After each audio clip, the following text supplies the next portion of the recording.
Welcome back. Today we will move on to a new topic in engineering mechanics, that is moment of inertia. As the name indicates, it consists of two terms or two quantities, that is moment and inertia. We have already learned about these quantities in the lower classes. Let us revise that again. What do you mean by moment of a force? It is the turning effect produced by a force. In the figure, you can see a wrench rotating the nut in the clockwise and anti-clockwise direction by applying a force in the vertical direction on the other end of the wrench. When the force is applied in the downward direction, we can see that nut is rotating in the anti-clockwise direction, and at the same time, when the force is applied in the upward direction, we can see that the nut is rotating in the clockwise direction. Now, what do you mean by inertia?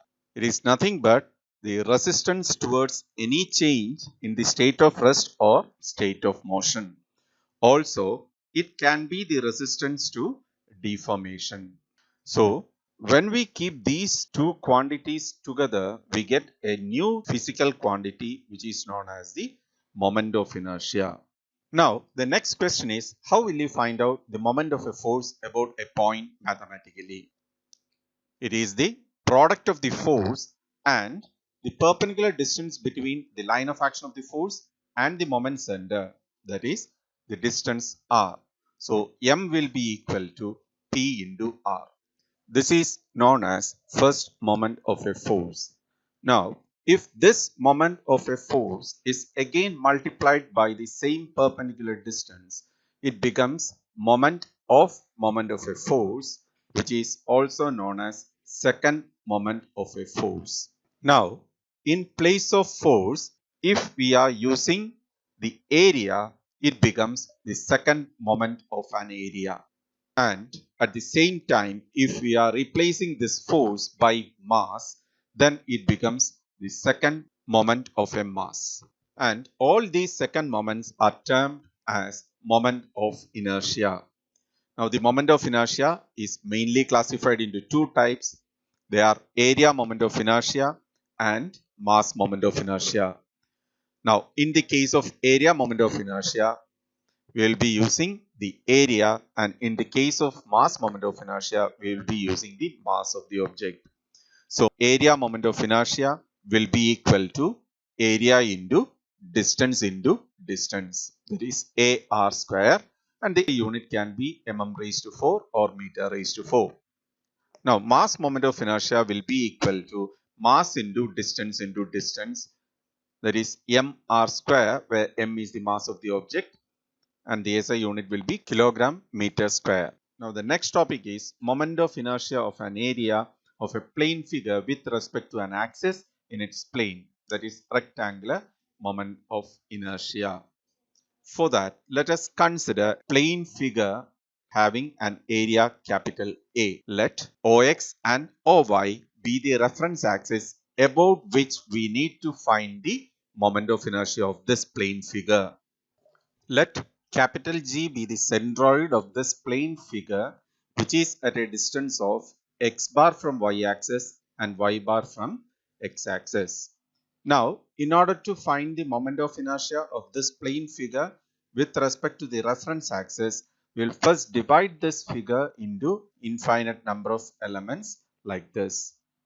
Now, let us choose a small element of area dA whose center of gravity is at a distance of x and y from the reference axis.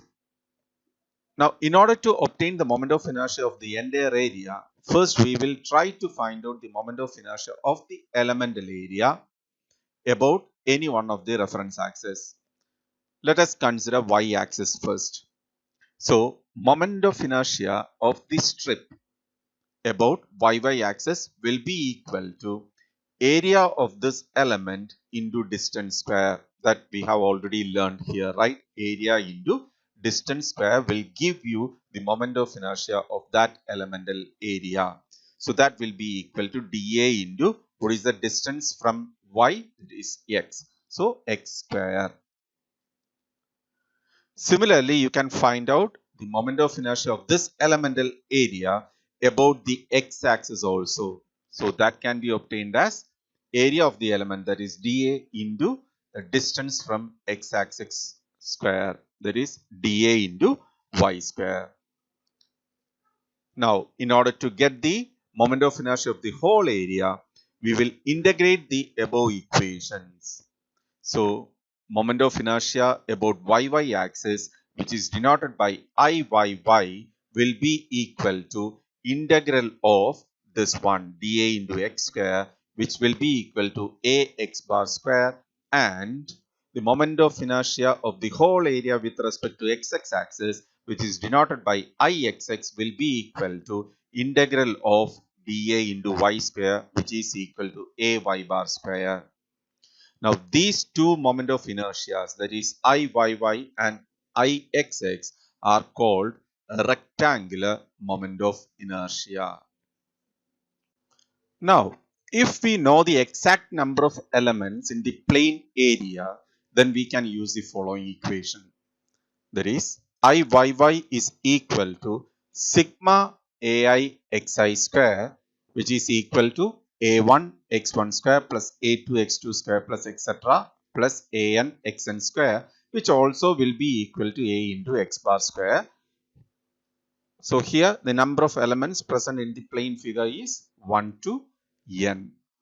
Similarly, moment of inertia about the x-axis axis can be written as sigma ai yi square, which is equal to a1 y1 square plus a2 y2 square plus etc. plus an yn square, which is equal to ay bar square.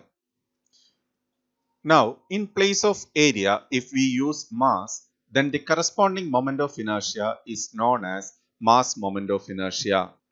So here also we can find out the moment of inertia with respect to x and y axis. That will be equal to Iyy, which is equal to integral dm into x square, which is equal to mx bar square, and Ixx is equal to integral dmy square, which is equal to my bar square. Now, let's move on to the next topic, that is radius of gyration, which is denoted by small k. Now, in order to understand the concept of radius of gyration, let us consider a plane figure having an area capital A. Let xx be the reference axis about which we need to obtain the moment of inertia of this plane figure. Now, since the plane figure is having an irregular shape, we will first divide this figure into infinite number of elements. It can be noted that all the elements in the plane figure will not be at the same distance from the reference axis. So, in order to obtain the moment of inertia, what we will do is we will select a single element of area dA, which is at a distance of x from the reference axis.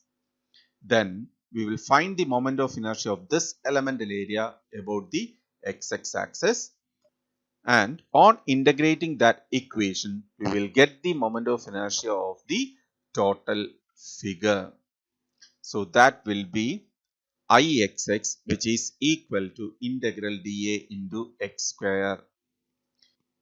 Now, instead of keeping the area like this, what I am going to do is I am going to compress this area into an elemental strip like this.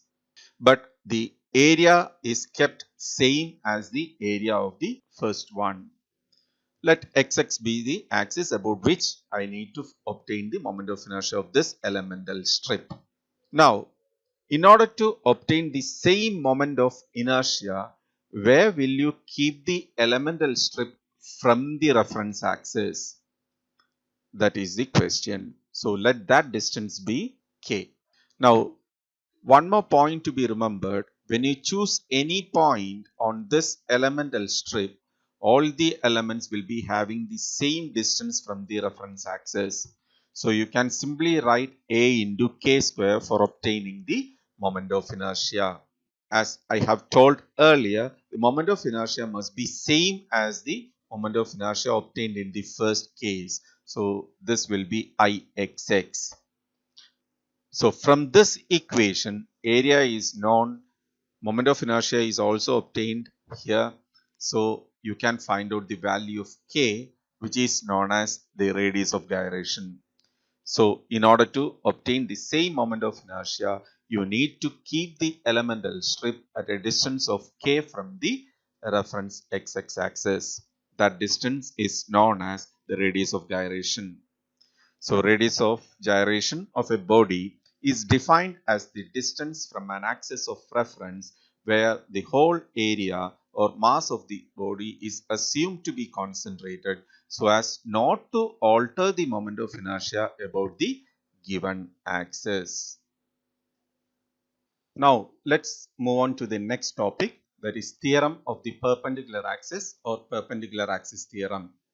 Let us consider a plane figure having an area capital A. Let OX, OY and OZ be the three mutually perpendicular axes about which we need to find out the moment of inertia.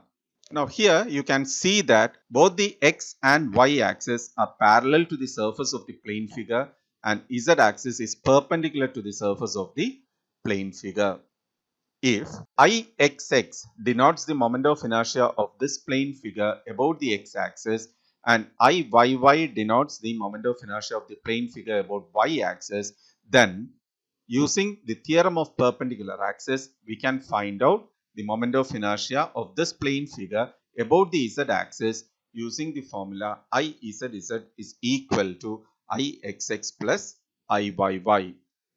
So the theorem of perpendicular axis states that if Ixx and Iyy are the moment of inertia of a plane section or an area about two mutually perpendicular axes, xx and yy, in the plane of the section, then the moment of inertia of the area or section, that is Izz, about the zz axis, which is perpendicular to the plane and passing through the intersection of xx and yy axis, is given by Izz is equal to Ixx plus Iyy.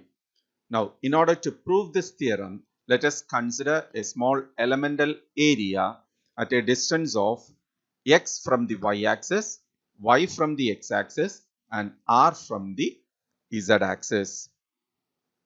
Now, the moment of inertia of this elemental area about the x-axis, which is denoted by dIxx, will be equal to area into square of the distance from x-axis, that is dA into y square. Now, the moment of inertia of the whole area about the x-axis can be obtained by integrating the above equation, that is Ixx is equal to integral dA into y square, which is equal to a into y bar square.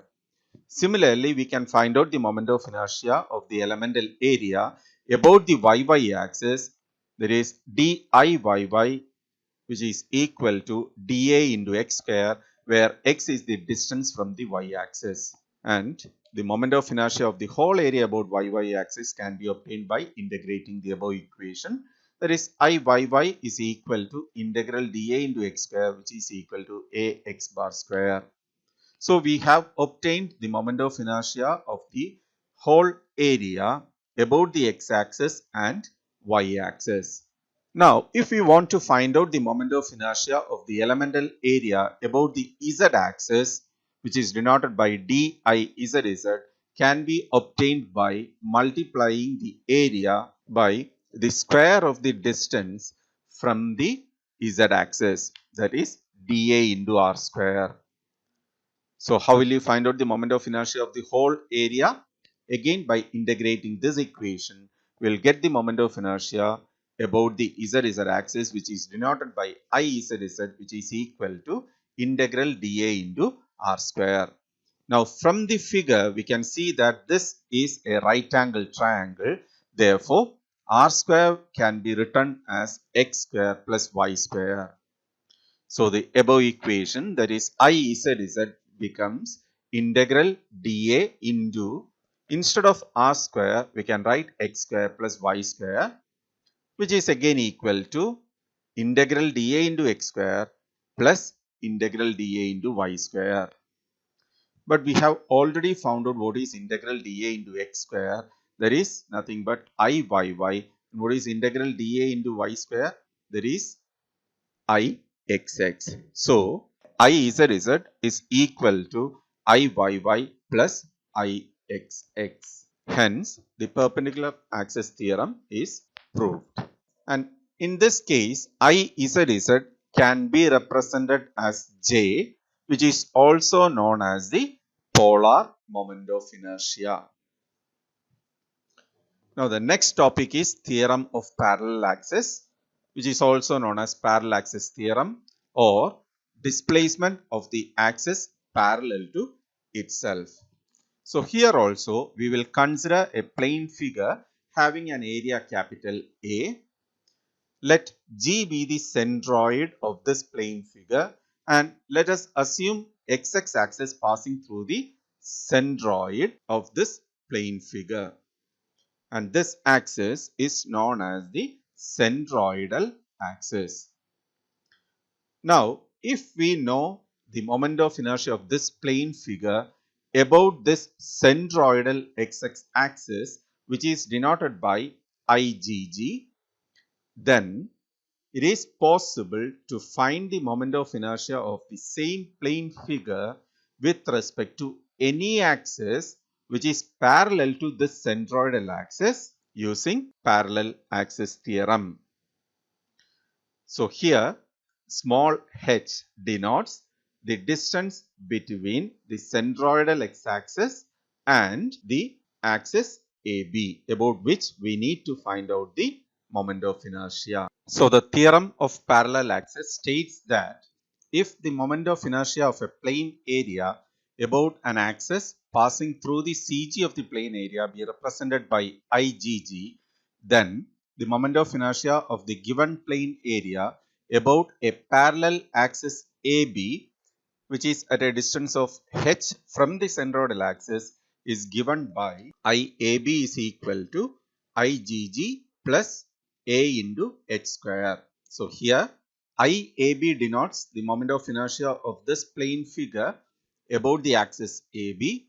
And what is IGG? IGG denotes the moment of inertia of the plane figure about the centroidal XX axis.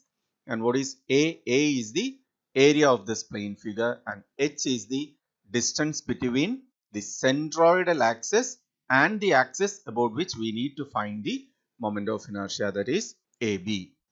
Now, in order to prove this statement, we will consider an elemental area dA at a distance of y from the centroidal axis. So, the moment of inertia of this elemental area about XX axis, which is denoted by DIGG, can be written as dA into square of the distance of the element from the centroidal axis, that is y square. Now, to get the moment of inertia of the whole area about the centroidal XX axis, we can integrate the above equation. So, that is obtained as IGG is equal to integral dA into y square, which is equal to a y bar square. Now, the next point is to obtain the moment of inertia of this elemental area about the axis AB, that is denoted by DIAB, which is also equal to area of the element into square of the distance of this element from the axis AB, that is y plus h the whole square. So, the moment of inertia of the whole body about AB can be obtained as integral dA into y plus h the whole square. Now, we can expand this one. So, IAB becomes integral dA into y square plus h square plus 2hy, which is again equal to integral dA into y square plus integral dA into h square plus 2h is constant. So, 2h into integral dA into y. What is integral dA into y square? That is a y bar square, that is equal to IGG plus h is actually a constant. So, you can take this h square outside the integral. So, h square into integral dA. What is integral dA? Integral dA becomes capital A. So, this becomes capital A into h square plus 2h is already written outside the integral. because h is constant. So 2h into what is integral dA into y, that we have already learned in the previous chapter. That is nothing but a into y bar.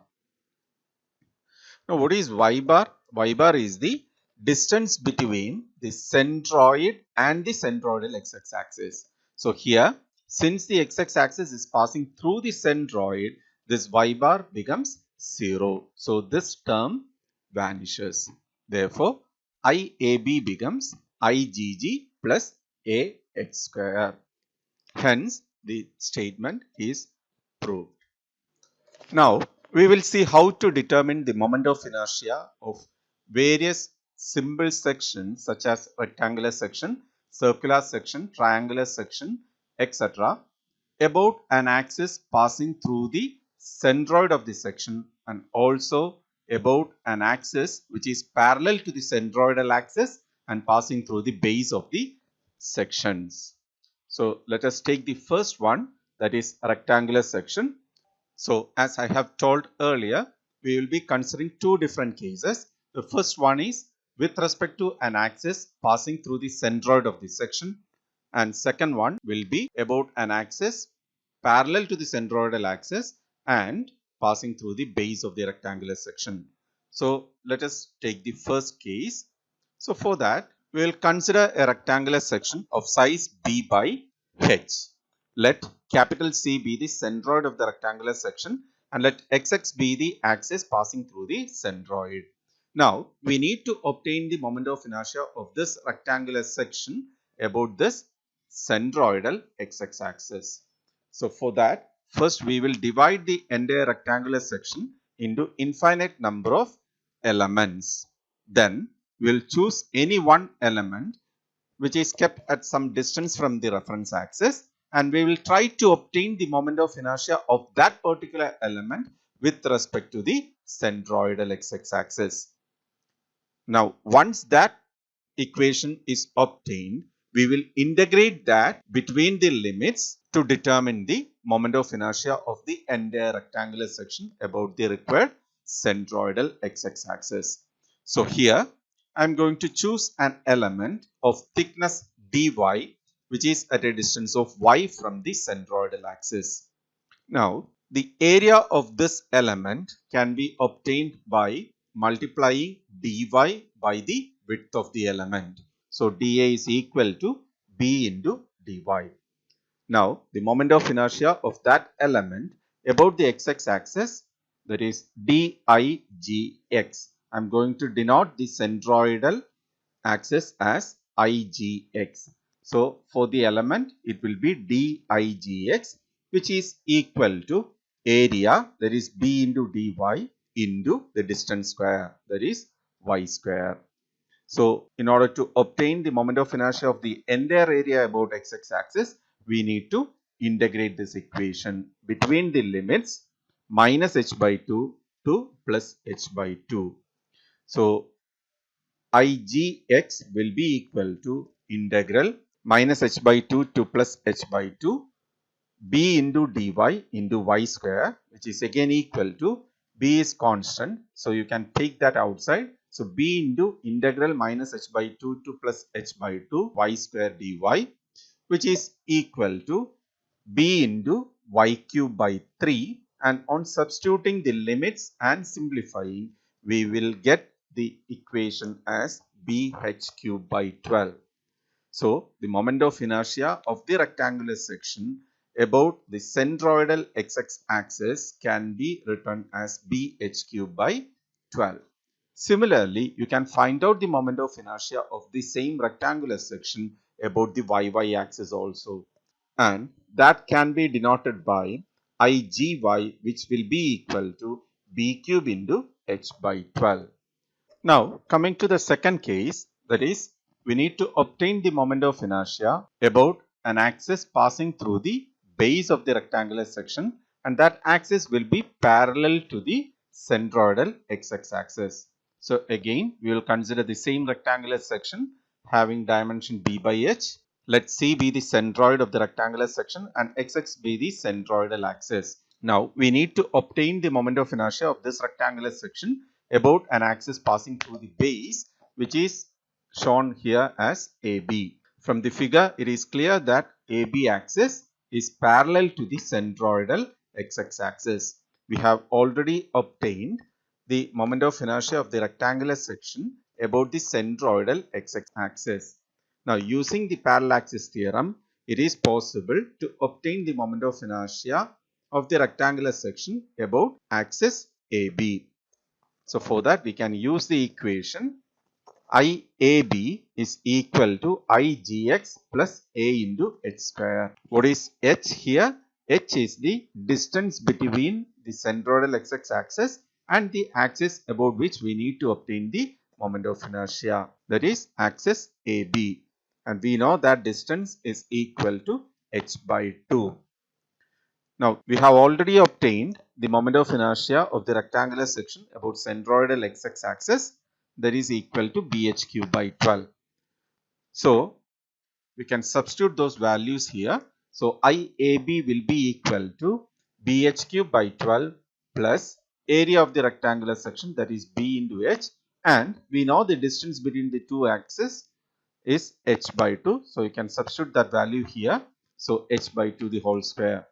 On simplifying this equation, we will get the formula as BH cube by 3. Therefore, the moment of inertia of the rectangular section about an axis passing through the base of the rectangular section will be equal to BH cube by 3. Now, the second section is circular section. So, here we will consider a circular section of radius capital R. Now, in order to find out the moment of inertia of the circular section about the centroidal XX and YY axis, first we will determine the moment of inertia with respect to an axis perpendicular to X and Y axis, that is about the ZZ axis. Now, for that we will consider a ring of thickness dr, which is at a distance of small r from the center. Now, the area of that ring can be written as dA is equal to 2 pi r into dr. Now, the moment of inertia of this elemental ring about the ZZ axis, which is denoted by digz, can be obtained as area of the ring into square of the distance of that ring from the ZZ axis. So, that is equal to, what is the area of the ring? That is 2 pi r into dr into the distance will be r. So, into r square. So, that will be equal to 2 pi r cube into dr. Now, in order to obtain the moment of inertia of the entire circular section, we need to integrate this equation between the limits 0 to capital R. So, the moment of inertia is denoted by capital IGZ, which will be equal to integral 0 to r 2 pi r cube into dr, which will be equal to 2 pi into integral 0 to r cube dr. And on simplifying this one, we will get the formula as 2 pi into r raised to 4 by 4. Here r will be equal to d by 2. So, if you try to write this in terms of diameter, we will get the moment of inertia IGZ as pi d raised to 4 by 32. Now, using the perpendicular axis theorem, we can find out the moment of inertia about the centroidal XX or YY axis. So, what is perpendicular axis theorem? IGZ is equal to IGY plus IGX. Now, in this circular section, due to the symmetry, we can say that IGX will be equal to IGY. So, IGX is equal to IGY, which will be equal to IGZ by 2. How you got this equation? So, here instead of writing IGY and IGX, we can write any one of this, right? Either IGX or IGY. So, IGZ will be equal to IGY plus IGY, or which will be equal to 2 into IGY, or IGY will be equal to IGZ by 2. And since IGY is equal to IGX, we can write both IGX and IGY as IGZ by 2. So, that will be equal to pi d raised to 4 by 32 divided by 2. So that will be pi d raised to 4 by 64. So the next section is triangular section. Here also we will consider two cases. That is moment of inertia about an axis passing through the base of the triangular section and moment of inertia about an axis passing through the centroid of the section and parallel to the base. So let us take the first one. That is moment of inertia of the triangular section about an axis passing through its base.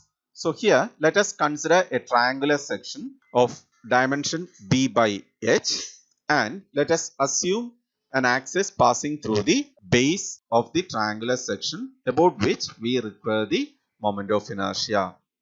So in this case also we will divide the triangular section into infinite number of elements. Then we will find the moment of inertia of any one element about the base, and then on integrating that equation we will get the moment of inertia of the triangular section.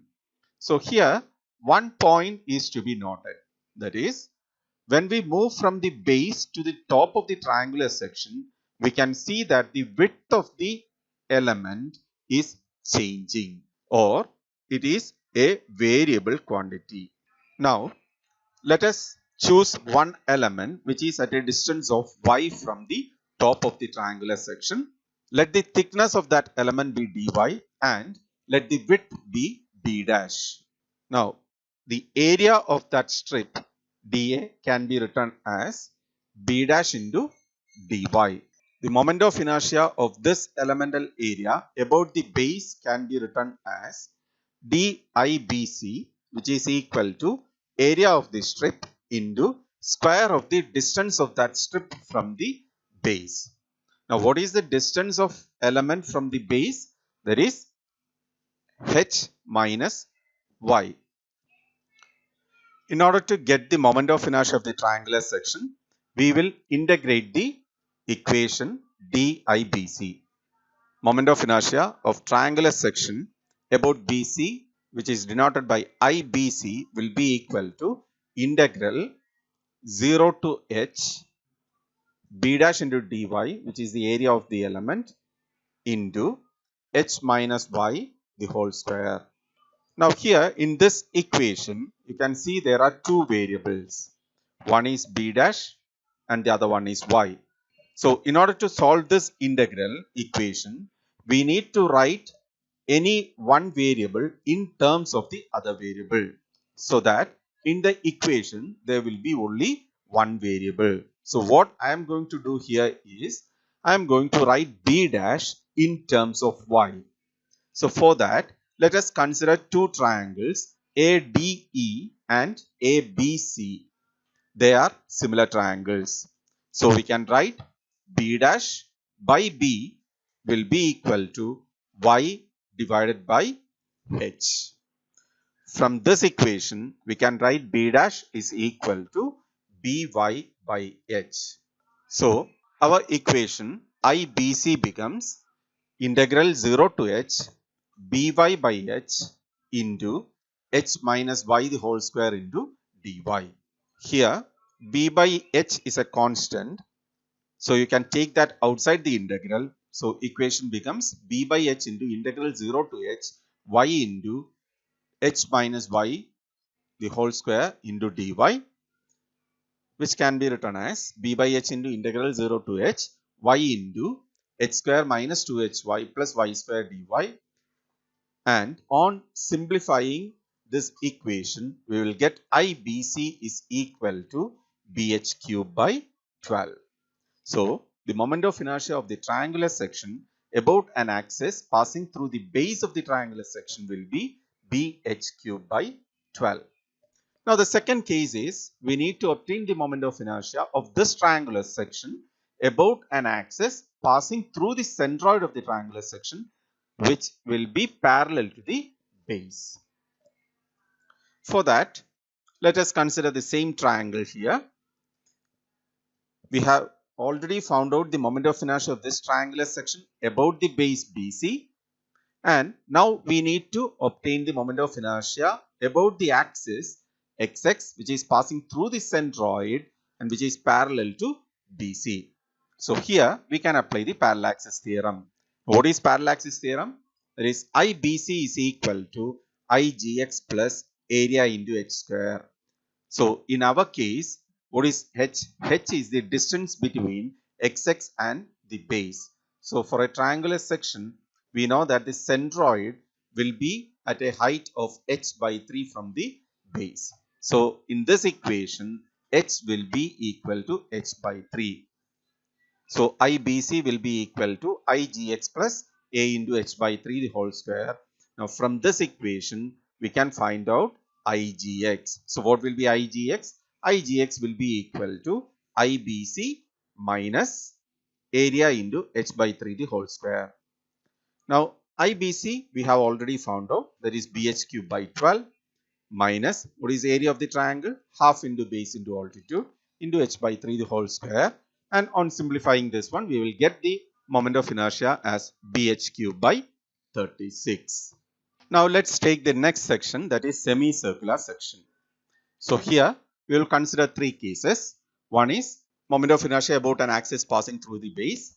The second one is moment of inertia about an axis passing through the centroid which is parallel to the base. And the third one, moment of inertia about an axis passing through the centroid and which is perpendicular to the base. So we will be considering three cases here. Let us take the first one. That is, we are going to find out the moment of inertia of a semicircular section about an axis passing through the base. So let us consider a semicircular section of radius capital R, and let an axis passes through the base BC of the semicircular section about which we require the moment of inertia. So here also the procedure for finding out the moment of inertia will be the same. That is, first we will identify an element, we will obtain the moment of inertia of that element about the reference axis. Then we will integrate the equation to obtain the total moment of inertia. So here we will consider a small element of thickness dr as shown here, which is at a distance of small r from the center and which makes an angle of theta with the horizontal. Now d theta is the angle subtended by that small element at the center. Let us assume that y is the distance of CG of this element from the reference axis. Now how will you obtain the area of this element? Area of the element will be length of this element into thickness, right? How will you obtain the arc length?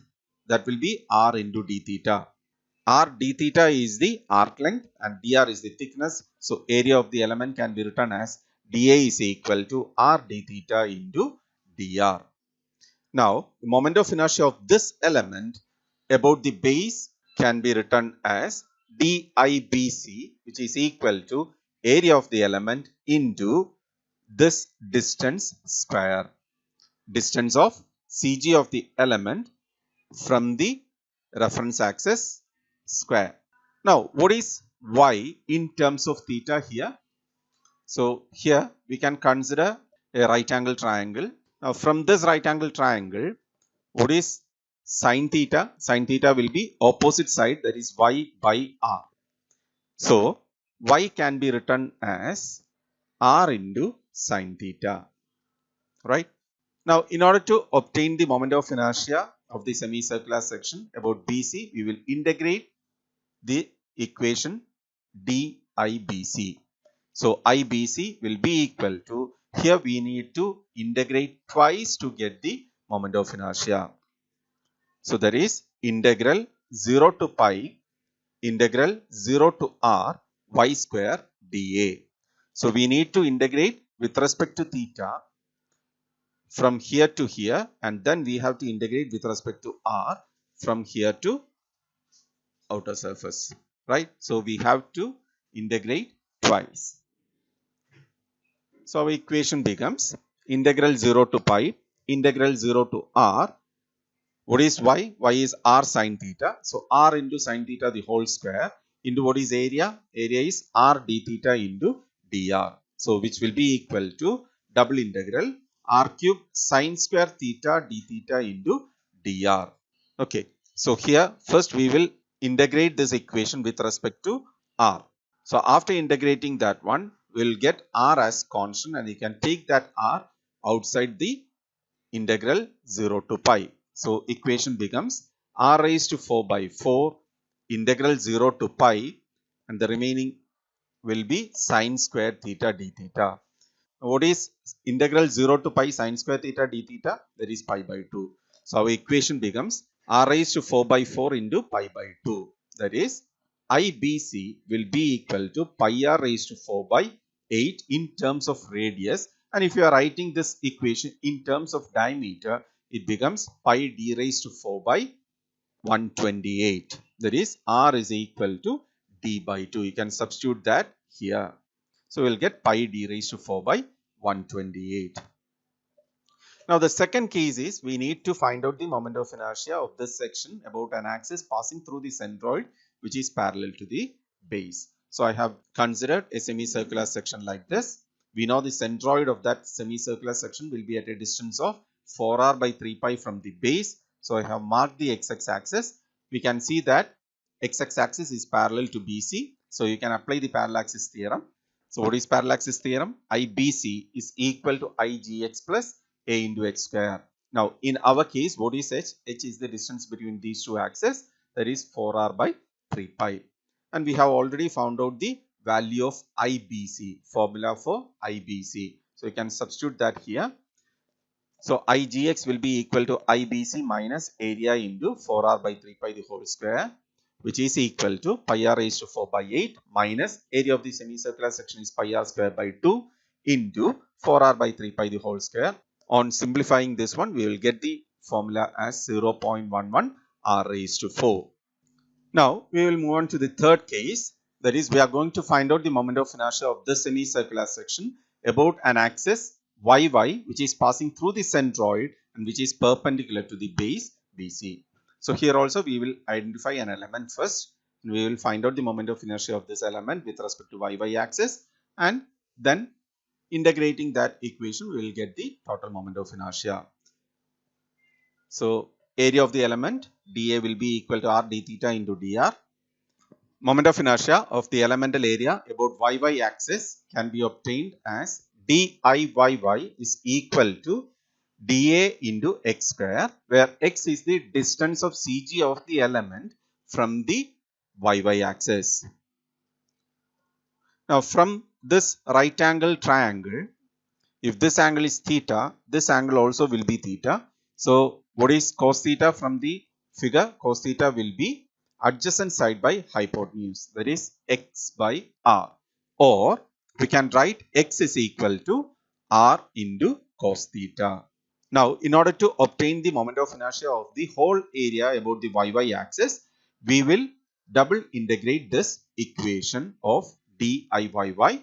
Therefore IYY will be equal to integral 0 to pi integral 0 to r x square dA, which is again equal to integral 0 to pi integral 0 to r. In place of x we can write r cos theta. So r into cos theta the whole square into area of the element, that is r d theta into dr. On integrating this equation, we will get IYY as pi r raised to 4 by 8, which is equal to pi d raised to 4 by 128. Now coming to the last session, that is quadrant of a circle. So here we will consider two cases.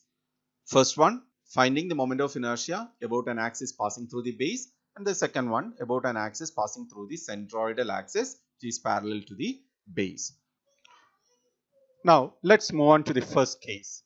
Here the procedure for finding out the moment of inertia about the base will be exactly same as the procedure adopted for finding the moment of inertia about the base for a semicircular section.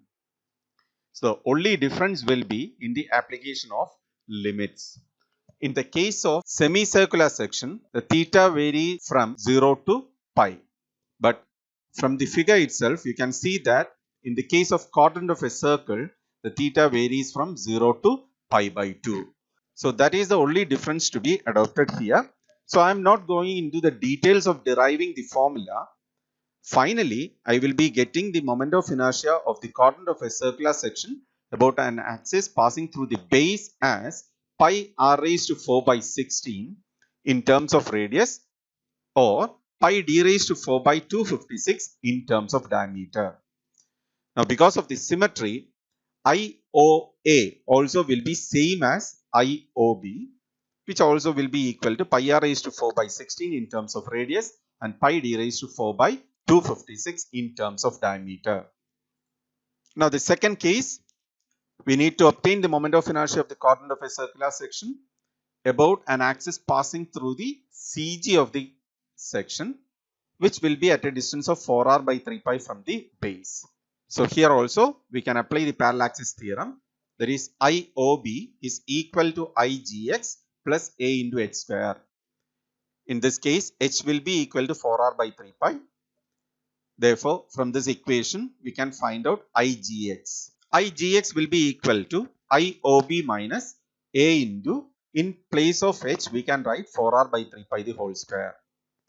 So, which will be equal to pi r raised to 4 by 16 minus pi r square by 4 into 4r by 3 pi the whole square. And on solving this equation, we'll get the formula as 0.055 r raised to 4.